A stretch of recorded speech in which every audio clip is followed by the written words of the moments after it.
Hi, guys. Welcome to our first podcast episode, Spiritually Speaking, with Amy and my co host, Felix Lee. Felix is a psychic medium. He reads everyday people like me and you. He also reads celebrities, baseball players. Everybody does it for a living. And I am your typical mom of four. So let's dive into our first episode.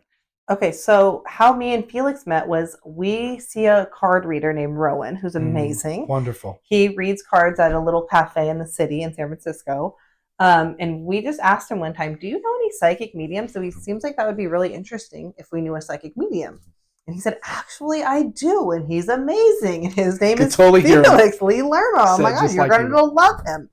So then he gave us your number. Mm-hmm. We set up, I think it was a personal reading first. We're here because you do groups and you do personals. Right.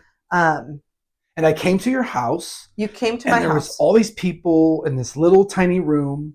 And I thought, okay, this is cool. And I met your wonderful mother, Luann. Yes. And we have like little food. And then Felix doesn't know who's going to be there. I just invite 10 random people. Yeah. They just come sit around. Felix shows up, meets everybody on the spot there. Yeah, I like the fact that I don't know who's going to be there because it makes it more credible for them to know. Like I didn't have any information before I got there. And so it helps people to know that there's no way I could know these things that I know. But it's, it was a... So I do groups. Okay, yeah, so 10. He does groups. He just goes around. And for instance, my husband was one of the first people that he read. His mom had just passed away a few months prior to that. I remember her name. Yeah, I remember her name. Yeah.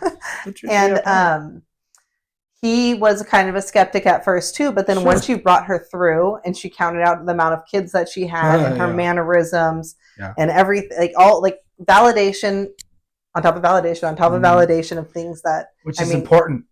People ask me, how'd you get into this? And they say, Felix, is it okay to be skeptical? Absolutely. I'm skeptical of anyone who says they can do this. And it's not because I don't believe. I most certainly believe. And I don't test people because that's not cool either. But it's important to have a healthy skepticism before you go into it. Open skepticism is good. You don't want to say yes to everything. You don't want someone saying yes to everything that doesn't apply. So I'm just pragmatic and practical. And I learned how to do this in New York. And, I did readings for these large Italian families and these Jewish families and like, Felix, talk to me. What's my mother saying? What else is she talking about? Tell her. And it was that's my introduction into mediumship. So I learned to be very, quick, but also on this like spontaneous. And that's how spirit works. They give me information and I love doing groups. I love that. I love to mix it up. And I love having you for groups. I've had Felix for like 8 groups at my house. I enjoy doing my individual sessions, but it's nice to have a mixed bag of things. And I love the different characters I meet and people. And it's life-changing. And it is life-changing. It's also, there's a part of me that's listening to this and like, oh my gosh. Yeah. Because it's not coming from me. Right. So you're kind of like a spectator. I'm in awe of some of the things that come out too, but I can't really think about that till after. Then you're like, oh my gosh, that's right, I knew that. And then it sinks in like, oh yeah, they were doing this to me. They were making me feel goosebumps or, I felt flashes or I felt the headache. And just today I had to take my glasses off and I said, okay, who had, someone had a blow to the head and they were like, yes, my brother was shot in the head. I said, okay. And I'm seeing the letter M. He said, that's his first letter. I said, don't tell me his name and we'll see if he can tell us. So yeah, amazing. That's amazing. My body is used to get information. Yes, it really is. The spirit just comes through you. And wow, that's really cool. So everybody who's been through a reading with you at my house, at least, has come out changed. It's like the best therapy session of their life. That's the reason I do this work. It makes me so happy. If they were a skeptic, they're not once they're gone. Yeah. I was once doing a large audience of 100 people, and there was a gentleman in the back. His arms were folded. He looked like he didn't even want to be there. And Spirit said, please go and give him a message. I'm like, I'm not going to go to him. He looks like he's going to say no to everything I'm going to say. I'm not going to look stupid in front of people, so no thank you. And the Spirit said, go to him and tell him William. And I said, okay, since you guys gave me some. So I went to him, and his wife is sitting next to him. And I said, there's a gentleman named William that's with you, And he looked at me. He says, what about him? I said, well, he wants you to know he's sorry, and he's not proud of the way he behaved, and it was his father. And he showed me dog tags. I said, where are your dad's dog tags? He looked over his wife. He goes, did you tell him about me? She says, no, I don't even know him. And everyone started laughing. And tear came down his eye. He took out of his pocket dog tags from his father's, you know, military service. And, so he cried. And it was like, that's why I do. That's why I do what I do. Yeah. I didn't really want to speak to, I didn't want to go to him because I was afraid, but that is what it's all about. Okay, and that leads me into this. This is exactly why we're doing the podcast, because we want to give people hope. We want to give people like a little bit of like, we all need hope, comfort that there's something on the other side, that when people pass away, they're still with us, absolutely. That everything's good. And that's why we're doing this podcast, to give the world hope. And thank to you. Spread it through the world. I appreciate you, Amy. And I appreciate you, Felix. And a little backstory about how this all started. A few weeks ago, I was in Phoenix, Arizona at a conference called The American Dream. And one of the homework assignments was to basically tell someone, or to put out to the universe something that you've been wanting to do for a while. And I did. And right afterwards, she called me. I texted him. You texted me, and I'm like, oh my gosh. I said, do you want to start a podcast, Felix? This is what I'd asked for. And there she is. She just showed up. So Spirit sent me. Just an example. Like, we all have the ability to do this. Ask and it is given. Ask and it is given. And I love that book. My favorite book. How did you get into mediumship and know that you were a medium? Wow. So when I was 8 years old, my grandfather passed, and it changed my life. I was devastated. Being brought up Catholic, I was told he went to heaven, and that was it. But I didn't know where heaven was. I didn't know what it meant. I just knew I wasn't going to see him again, and that made me very sad. And as an 8-year-old, I was a little different. I was more sensitive. I actually stopped talking, and it wasn't until he came to me in a dream that I knew, oh my gosh, my grandfather is okay, because he was glowing when he visited me. It was powerful. I'll never forget it. I could smell his cologne. He said, Mijo, tell everyone that I'm okay. And it was just so real for me, even though I was in the dream state. And he would be coming to me for a while after that, when I was awake and when I was asleep. So thankfully, my parents really encouraged me to ask me, well, what did Grandpa say? And so that was the moment that I realized that something happens after we die, and that we can still talk to them, or at least I could. I thought a lot of people could. I thought everybody could when I was 8. But that changed my whole life, and I look at it now, and it's sort of the reason why I do what I do. Wow. So when your grandpa died, you stopped speaking. I kind of stopped talking, and I felt just introvert, like sad. And it was his visit that made me come back to life and realize that he was okay, and that he was happy. And it was as if I was really talking to him. So it wasn't just a dream to me. And that's when I discovered there's life after. Books on reincarnation, books on psychic and Nostradamus. And we're talking 9-10 years old. I'm taking books out from the library on spiritually spiritual topics. Okay, cool. Divination. So was that your only, what after that visit, then you knew that there was an afterlife, and then did spirits start coming to you? Yes, I would see them. I would be watching TV and see faces pop out of my sister's room. So my mom and dad would try to do their best to comfort me and say, okay, well, we're going to put a poster here. So we put a poster of Madonna, and her face was the Who's That Girl tour poster, but who would later become one of my favorite musicians. But no, it stopped. I stopped seeing the faces because the door was all white, but then it kept happening. And I just knew that I was seeing these And your parents were really like supportive of that. They believed me because my reaction to them was so visceral for them. And of course they believed me. And you were able to give them validation. And I was able to tell them things. And I was knowing things I shouldn't know at 10 years of age. Wow. Just knowing things about family members and divorces, people going through very personal matters, and I would just know. And I would be asked, who told you that? Yeah, I was. Wow. Okay. I wasn't people think, oh, you listen to people's conversations. No, I would dream about something, it would happen. And I just always felt different like that. Okay. So when did you start reading people as a job? I started reading people after I met my mentor, Hans Christian King. And that was basically like 4 months after 9/11, which Oh, okay. that was the moment that everything changed for me. I was living in New York, and I worked for the WABC 7 Eyewitness News, and it was basically around that time I had gone to a psychic fair, and I Okay. saw this gentleman, and he says, "Come here, young man." And I looked over at him. I said, "Hi." He said, "I said I'm Hans. What's your name?" I said, "Lee." He says, "Lee, I want you to come to my event tomorrow morning in the stateroom." It was at the Hotel Edison, downtown New York Uh-huh. City. So I just was enticed. I thought, okay, I don't know what he's Wow. going to do, but he wants me to be there. And I sat in this room with 50 other people, and I that changed my entire life. That next day, I saw him go into a different state of consciousness, and he would approach people, and just this power came from him. I can't even describe it. He just Oh, knew wow. things about everybody in the room. He came to me, and he knew everything about me. Oh, He knew. wow. This was before anything was on the internet about me or what I was doing working at ABC News. So I cried. It changed my life. He told me that I was going to be bigger than him, and I really didn't know what that meant because I didn't know about really his work Hmm. until that day. That's the day it changed everything. Wow, that's amazing. So you've been reading for like And 25 he years now. basically threw me into the like I was at a learning annex with watching him, and he says, my friend is Felix in the back. He's gonna probably want to hit me with a stick when I say this, but he's a wonderful medium, and you need to go and book your appointment with him." And I thought, I'm not booking appointments. I don't even have a calendar. I don't have any Oh, organization for wow. this.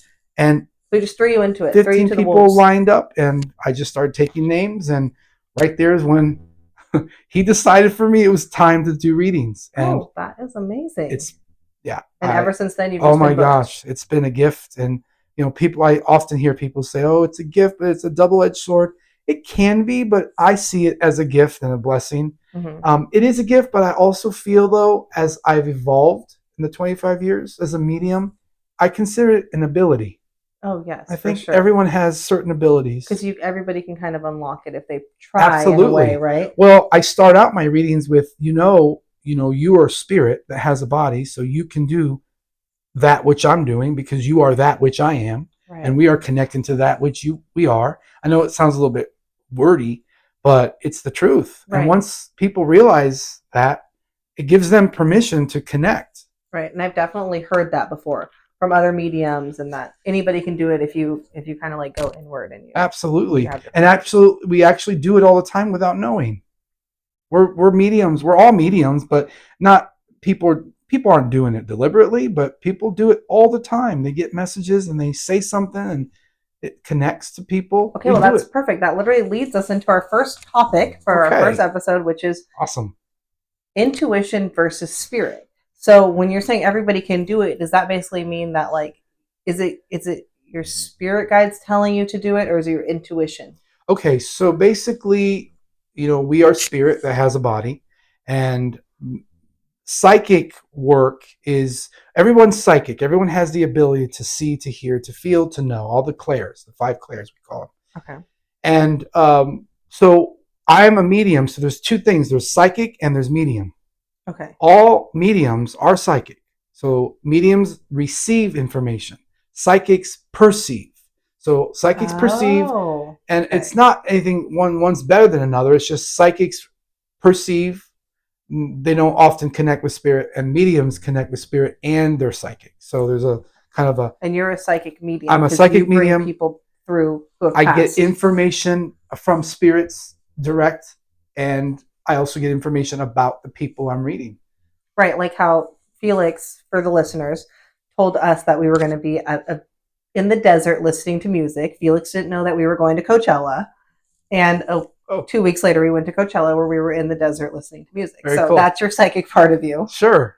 where you knew exactly where we were going. Well, it's like a daydream that's happening while I'm awake. Okay. And like today, I saw a woman and she said, "Can you tell me about my daughter's boyfriend?" I said, "I see golfing. I'm seeing Pebble Beach." And she just looked at me. Her mouth dropped. And she says, "That's crazy, Felix." She said, "He has a house in Pebble Beach and he's a golfer." Wow. And I said, "Okay." She's like, "How did you do that?" I'm like, "It just came to me." It's just when I'm open, when we're open, we get information all the time. And so Okay. I've just learned how to use it. how to be open. And how to be open and just pay attention. I always tell people, listen, I don't know much, but the spirits know everything. They know a lot. And so if I can listen and tune in, then I can get the information. So the information, the information is there. It's just I have to be in that place to receive it. Okay. And I know that you said that like spirit is the same thing as like your intuition kind of, right? Okay, so how do you know the we all have difference? intuition. That's a God-given ability that we have. But Okay. the ability to connect with the other side is it took some training for me to understand how it works. And so, like I always say, I compare it to you can learn how to play piano, but not everyone can be Mozart. Right. Okay. So Okay. this really is a forte of mine, and I feel like it's a strength, especially with people who pass suddenly. It happens to be a great strength of mine. Okay. And it's, believe it or not, it's one of the topics that invigorates, it really excites me because I feel like that's what I'm really good at, connecting with people that pass quickly or someone who didn't get to say goodbye to someone. It feels like they come to you more they so. come to me more. Yes. Okay. Oh my gosh, that's amazing. Okay. So if I'm like, say I'm like going to the grocery store or something and I'm like, should I buy these oranges? Should I buy these oranges? And I'm like, something in my head is saying, such life's big choices. Yeah, don't buy the oranges. Is that my intuition telling me that, or is that a spirit? It can be either or. I mean, it's most likely your intuition, or it could be just your mind. Can be. So there's a difference between the mind chatter and receiving psychic right. So I'm wondering, information. is it the mind chatter I'm hearing, or is it messages like Felix is hearing? Well, it can be both. It can be. It all depends on your state of mind. I always, my mentor Hans taught me that the mind chatter, once you learn how to lower that, then you can tune in and listen and you can feel. So it depends on the state that you're in. It could be either one. Yeah, which is why I hold my workshops, help people discern between if it's your mind, your ego, or is it really coming from spirit. Okay, so you have workshops where you have people and they all come in. I've been teaching for 16 years now, and I just absolutely love it.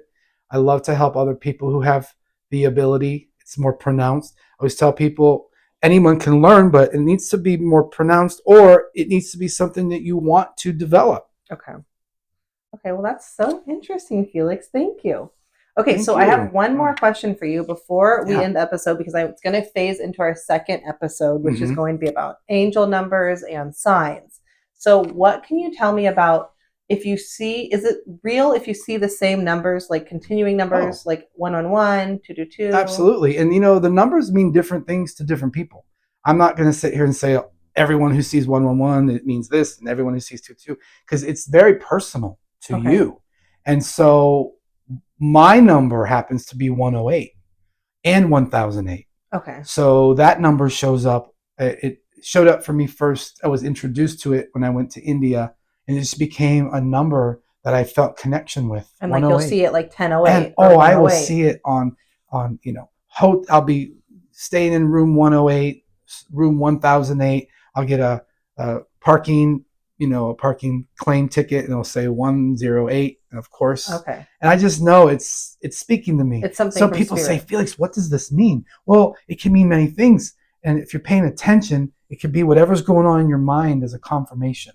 Okay. So when I was listening to another podcast recently, and she had a psychic medium on, and they asked her, what does the signs mean when I see the numbers? And then she said, just think about whatever you were thinking about recently, or whatever you were recently asking. Yeah. That's a sign that they hear you. Yeah. They see you. The spirit You're being guided. They know what's in your mind. They know the words you speak. They listen very closely to you. And so I always tell people, you don't have to talk out to them. They can hear you when the thoughts pertain to them. So absolutely, the numbers mean different things for different people.